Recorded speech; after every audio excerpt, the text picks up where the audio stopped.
সংবাদ সবাইকে স্বাগত জানাচ্ছি। আমি ফিরোজ তোহা। শুরুতেই সংবাদ শিরোনাম জানিয়ে দেব এই মুহূর্তে হাতে পাওয়া সর্বশেষ গুরুত্বপূর্ণ আপডেট বাংলা সংবাদ। শুরুতেই থাকছে চাঁদা না দেওয়ায় বৃদ্ধ ব্যবসায়ীর পা ভাঙলেন বিএনপি নেতা। ছাত্র জনতার আন্দোলনে শেখ হাসিনা সরকারের পতনের দিন থেকেই খুলনার কয়রা উপজেলা বিএনপির সদস্য সচিবের বিরুদ্ধে অব্যাহতভাবে সন্ত্রাসী কার্যক্রম পরিচালনার অভিযোগ পাওয়া গেছে। বাস স্ট্যান্ড ঘের ও জমি দখল, ব্যবসায়ীদের কাছে চাঁদাবাজি, অর্থের বিনিময়ে আওয়ামী লীগ নেতাকর্মীকে আশ্রয়, বিভিন্ন ব্যবসা প্রতিষ্ঠানে হামলা, ভাঙচুরের অভিযোগ উপজেলা বিএনপির সদস্য সচিব বাবুলের বিরুদ্ধে। এবারে জানাবো নেতাকর্মীদের জন্য আওয়ামী লীগের জরুরি নির্দেশনা। শেখ হাসিনা সরকারের পতনের পর বেশ কয়েকদিন আওয়ামী লীগ তার দলের পক্ষ থেকে কোনো নির্দেশনা দেয়নি নেতাকর্মীদের। সম্প্রতি কয়েকজন সিনিয়র নেতা গণমাধ্যমে বিবৃতি দিচ্ছেন, তবে সামাজিক যোগাযোগ মাধ্যমে আওয়ামী লীগ এবং তার অঙ্গ ও সংগঠনের প্যাড ব্যবহার করে বিভিন্ন নির্দেশনা ভাইরাল হচ্ছে। এগুলো নিয়ে চলছে আলোচনা সমালোচনা। আর ঠিক এ বিষয়ে গুরুত্বপূর্ণ নির্দেশনা দিয়েছে আওয়ামী লীগ। জানাবো ঢাকা বিশ্ববিদ্যালয়ে সব ধরনের রাজনীতি বন্ধের সিদ্ধান্ত। ঢাকা বিশ্ববিদ্যালয় ক্যাম্পাসে পরবর্তী নির্দেশ না দেওয়া পর্যন্ত শিক্ষার্থী, শিক্ষক, কর্মকর্তা, কর্মচারীদের সব ধরনের রাজনীতি বন্ধ রাখার সিদ্ধান্ত নিয়েছেন বিশ্ববিদ্যালয় প্রশাসন। এবারে থাকছে শেখ হাসিনা দেশটাকে ফোকলা করে গেছেন মির্জা ফখরুল। বিএনপির মহাসচিব মির্জা ফখরুল ইসলাম আলমগীর বলেছেন, শেখ হাসিনা ও আওয়ামী লীগ সরকার দেশটাকে ফোকলা করে দিয়ে গেছেন। ক্ষমতায় টিকে থাকার জন্য শাপলা চত্বরে কোমলমতি শিশুদের এবং গত 4 ও 5 আগস্ট বৈষম্য বিরোধী ছাত্র আন্দোলনকারীদের পাখির মতো গুলি করে হত্যা করেছে। তিনি বলেন, আওয়ামী লীগ দেশ থেকে ক্ষমতা ছেড়ে চলে গেছে, আর তারা দেশের সকল সম্পদ শেষ করে দিয়েছে। ব্যাংকসহ সব টাকা তারা লুটেপুটে নিয়েছে। জানিয়ে দেব চলমান তাপপ্রবাহ নিয়ে যা বলল আবহাওয়া অধিদপ্তর। দেশের 7 বিভাগের উপর দিয়ে বয়ে যাচ্ছে তাপপ্রবাহ। তাপে জনজীবন হাঁসফাঁস করছে। এ পরিস্থিতিতে আবহাওয়া নিয়ে সুসংবাদ পাওয়া গেছে। বৃহস্পতিবার রাতে প্রকাশিত আবহাওয়া অধিদপ্তরের পূর্বাভাসে বলা হয়েছে, আগামী সপ্তাহে বৃষ্টির প্রবণতা আবারও বাড়তে পারে। এর প্রভাবে চলমান তাপপ্রবাহ প্রমোষিত হয়ে জনজীবনের স্বস্তি নামবে বলে আশা করা হচ্ছে। এবং সর্বশেষ জানাবো আন্তর্জাতিক সংবাদ। ইউক্রেনে যাচ্ছে ভারতের অস্ত্র, ক্ষুব্ধ রাশিয়া। ইউক্রেন রাশিয়ার যুদ্ধের তীব্রতা কমেছে অনেক, এখনও চলছে আক্রমণ পাল্টা আক্রমণ। তা নিয়ে প্রতিবাদ কমেনি, অভিযোগ পাল্টা অভিযোগ এখনও থামেনি। বন্ধু শত্রু সমীকরণও সতেজ থেকেছে। ভারত কি ইউক্রেনের বন্ধু? নিশ্চয়ই তাই, তবে ভারত তো আবার রাশিয়ারও বন্ধু। কিন্তু এই দুই যুদ্ধমান দেশের সঙ্গে ভারতের সমীকরণ যেমনই থাকছে, সম্প্রতি জানা গেছে ইউক্রেনে অস্ত্র পাঠাচ্ছে ভারত, তবে তা সরাসরি নয়, ঘুরিয়ে পেঁচিয়ে। আর এ নিয়েই নাকশ হয়েছে রাশিয়া। এতক্ষণ শিরোনাম শুনছিলেন, এবার বিস্তারিত। প্রিয় দর্শক, আপনি যদি এই চ্যানেলে নতুন হয়ে থাকেন, ভিডিওটি দেখতে দেখতে চ্যানেলটি সাবস্ক্রাইব করে আমাদের সঙ্গে থাকুন। আর এই ভিডিও সম্পর্কে আপনি আপনার মূল্যবান মতামতটি কমেন্ট বক্সে জানিয়ে দিন। আর হ্যাঁ প্রিয় দর্শক, জানিয়ে দিন ভিডিওটি কোথা থেকে দেখছেন। চাঁদা না দেওয়ায় বৃদ্ধ ব্যবসায়ীর পা ভাঙলেন বিএনপি নেতা। ছাত্র আন্দোলনে শেখ হাসিনা সরকারের পতনের দিন থেকেই খুলনার কয়রা উপজেলায় বিএনপির সদস্য সচিবের বিরুদ্ধে অব্যাহতভাবে সন্ত্রাসী কার্যক্রম পরিচালনার অভিযোগ পাওয়া গেছে। বাস স্ট্যান্ড ঘের ও জমি দখল, ব্যবসায়ীদের কাছে চাঁদাবাজি, অর্থের বিনিময়ে আওয়ামী লীগ নেতাকর্মীকে আশ্রয়, বিভিন্ন ব্যবসা প্রতিষ্ঠানে হামলার অভিযোগ উপজেলায় বিএনপির সদস্য সচিব বাবুলের বিরুদ্ধে। বৃহস্পতিবার চাঁদা না দেওয়ায় তার নেতৃত্বে 55 বছরের বয়স্ক এক বৃদ্ধ বিএনপি কর্মী ব্যবসায়ীকে পা ভেঙে দেওয়া সহ 5টি দোকানে ভাঙচুরের ঘটনা ঘটেছে। বৃহস্পতিবার দুপুরে উপজেলার সদরে ভাই ভাই ইঞ্জিনিয়ারিং ওয়ার্কশপে হামলা এবং লুটপাটের ঘটনা ঘটে। এ সময় মনসুর আলী নামে এক দোকান মালিককে পিটিয়ে পা ভেঙে দিয়েছে বাবুল ও তার সহযোগীরা। এ বিষয়ে আহত মনসুর আলীর ভাতিজা মনিরুজ্জামান সংবাদ মাধ্যমকে বলেন, আমি সদস্য সচিব নুরুল আমিন বাবুলের সঙ্গে রাজনীতি করি না, এর জন্য আমাকে বেশ কিছুদিন ধরে হুমকি ধুমকি দিচ্ছিল। আজ সকালে আমাকে ফোনে হুমকি দেয় এবং বলে, তুই বাজারে ব্যবসা করতে পারবে না, কয়রা বাজারে ব্যবসা করতে চাইলে 1 লাখ টাকা চাঁদা দিতে হবে।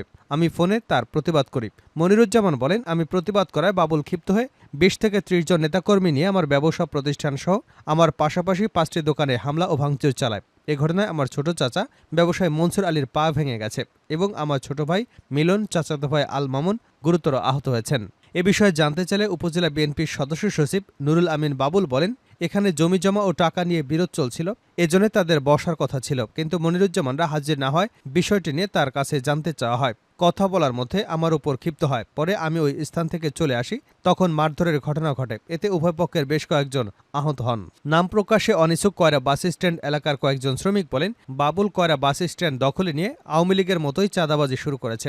এছাড়া ঘের দখল, ব্যবসায়ীদের কাছ থেকে চাঁদা আদায়, বিরোধী রাজনৈতিক নেতাদের আশ্রয় দিয়ে তাদের কাছ থেকে মোটা অঙ্কের টাকা আদায়ের অভিযোগ রয়েছে বাবুলের বিরুদ্ধে। তার বাহিনীর বিরুদ্ধে হামলা, লুটপাটের খবর কয়রা সাধারণ মানুষের কাছে ওপেন সিক্রেটে পরিণত হয়েছে।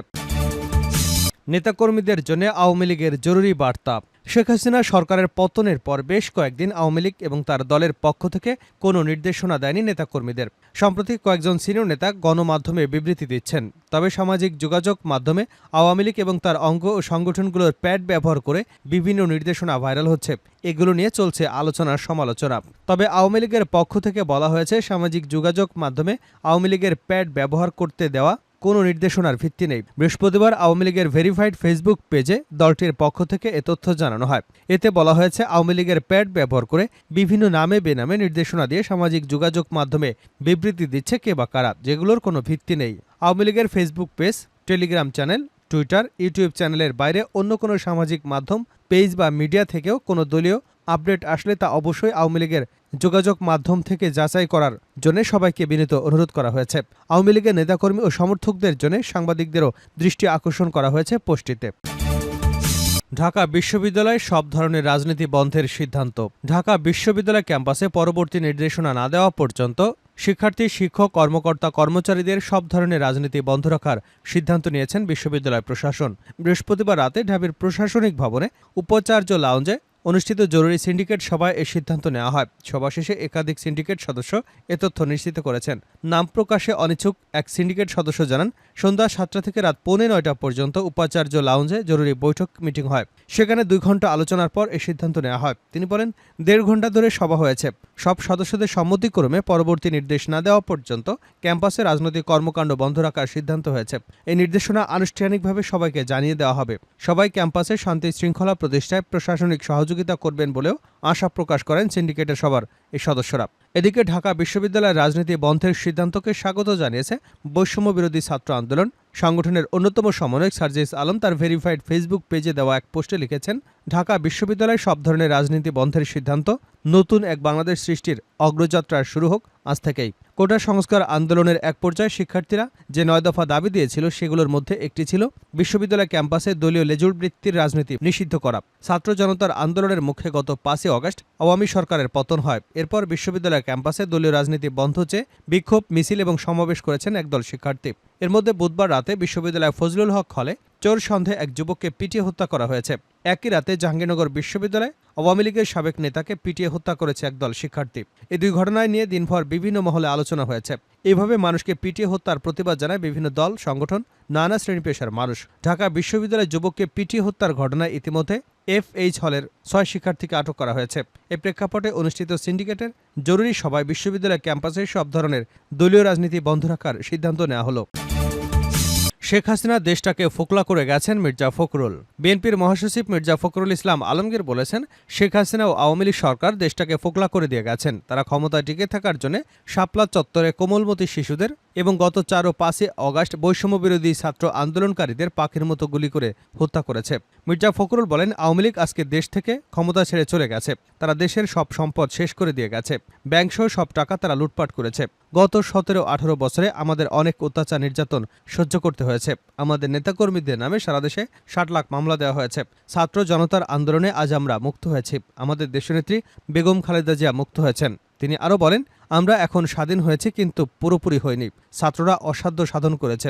এখন তাদেরকে নিয়মকানুনের মধ্যে থাকতে হবে।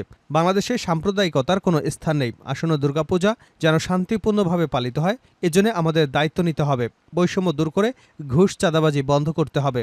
ফখরুল বলেন, অন্তর্বর্তীকালীন সরকার সফল করতে আমাদের সহযোগিতা করতে হবে। এখন উপযোগী সময় হবে।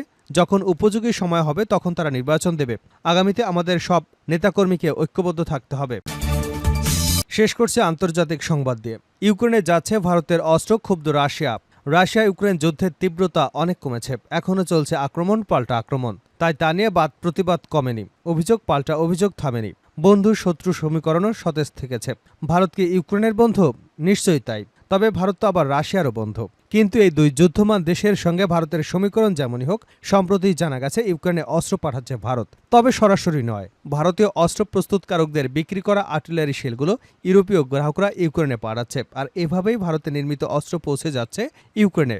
বিষয়টা প্রকাশ্যে এলে এ ব্যাপারে মস্কো প্রতিবাদ জানায়। কিন্তু নয়াদিল্লি এই অস্ত্র বাণিজ্য বন্ধে কোনো পদক্ষেপ গ্রহণ করতে চায়নি। বৃহস্পতিবার 11 জন ভারতীয় এবং ইউরোপীয় সরকার এবং প্রতিরক্ষা শিল্পের কর্মকর্তাদের বরাদে তথ্য জানিয়েছে এক আন্তর্জাতিক সংবাদ মাধ্যম।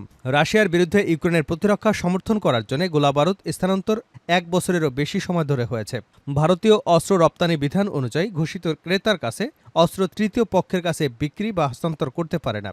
এ ধরনের অননুমোদিত স্থানান্তর ঘটলে ভবিষ্যতে বিক্রি বন্ধ হওয়ার ঝুঁকি রয়েছে। 3 ভারতীয় কর্মকর্তা জানিয়েছেন, রাশিয়ার পররাষ্ট্রমন্ত্রী সের্গেই ল্যাভরভ এবং তার ভারতীয় পররাষ্ট্রমন্ত্রীর মধ্যে জুলাই বৈঠকের সময়সহ ক্রেমলিনে অন্তত 2টি অনুষ্ঠানে বিষয়টি উত্থাপন করা হয়েছে।